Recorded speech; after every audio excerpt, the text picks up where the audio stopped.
us here to the southern border where a massive caravan of hundreds of migrants are headed. Due to reporting here, the group leaving from the southern Mexican city of Tapachula Sunday, the smaller caravan planning to join a larger one that left 6 days ago. Organizers saying there are an estimated 7,000 people in the caravan moving from the southern Mexico region to the United States. Again, that is up from 5,000 as reported earlier this week. Most of the migrants are reportedly traveling from Cuba, El Salvador, Guatemala, Haiti, Honduras, and Venezuela. The Associated Press reporting that migrants have complained that processing for refugee and exit visas in Mexico had taken too long. It marks the largest caravan since the summer of last year, although with historically high numbers crashing into the border each week. September saw a record high number of encounters, more than 269,000, marks a fraction of the numbers of agents that agents will likely encounter in just about a month. Meantime, as the migrant caravan makes its way to the U.S., drugs continue to pour through our borders. Officials seizing approximately 200 pounds of lethal drugs hidden in bales in Texas. We'll find border correspondent Jason Jones tracking the story. He's live in Texas with the very latest. Good morning, Jason. Sean, Emma, good morning. It's good to be with you. As we're talking about these big groups that continue just wave after wave hit our southern border, we can't forget about deadly drugs impacting Americans across this country. And we got exclusive access to some video of a recent seizure of approximately 200 pounds of marijuana in some of the most remote country on the southwest border where we have been embedded many times. And I want you to listen to Sergeant Beard, who tracked these smugglers for 3 miles on the ground before he apprehended them. Take a listen.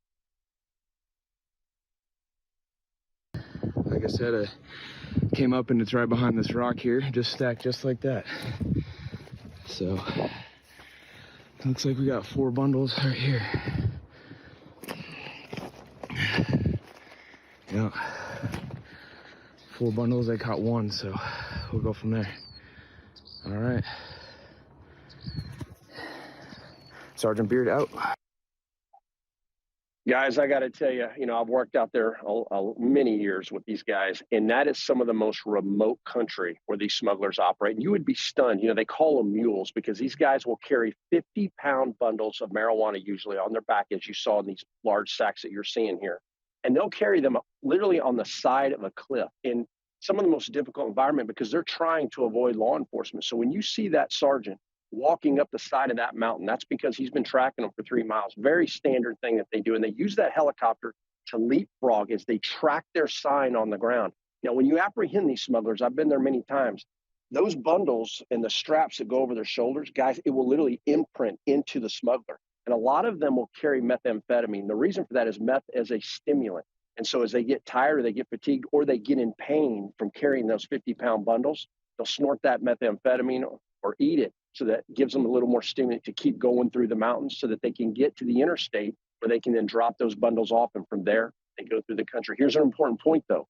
Many times the tactics they'll use as well is they'll put fours, fentanyl or methamphetamine inside the marijuana. So until you get back to the lab, you got to punch a core to see if it's what we call a polyload, meaning it has multiple types of drugs inside one of those backpacks. Or another tactic these smugglers will use is they'll plant that like you saw it in the open so that that's what law enforcement finds while they go about 100 yards away and then hide fentanyl.